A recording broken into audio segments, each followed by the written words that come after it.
దేవాదాయ శాఖ మంత్రిని గారు శ్రీమతి కొండా సురేఖ గారు వచ్చి అమ్మవారికి ప్రత్యేకమంటి మంగళ ద్రవ్యములు, సౌభాగ్య ద్రవ్యములు, కళ్యాణ వస్తువుల్ని కూడా ఇప్పుడు సమర్పణ చేశారు.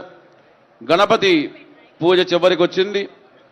ఆదౌ పూజ్యో గణాధిప, ఆ గణపతి యొక్క పూజను చేసుకుందాం, ఆ గణపతిని ప్రార్థన చేసుకుందాం. బాజా ముదాకరత్తమోదకం సదా విముక్తి సాధకం కళాధరావతంసకం విలాసిలోకరంజకం విలాసిలోకరంజకం అనాయకైకనాయకం వినాశితే భదైత్యకం నతాశుభాశునాశకం నమామితం వినాయకం నమామితం వినాయకం నతేతరాతి భీకరన్ నవోదితర్కభాస్వరన్ నమత్సురారి నిర్జరన్ నతాధికాపదుర్ధరం సురేశ్వరన్ నిధీశ్వరం గజేశ్వరం గణేశ్వరం మహేశ్వరం తమశ్రయే పరస్పరం నిరంతరం సమస్తలోకశంకరం నిరస్తదైత్యకుంజరం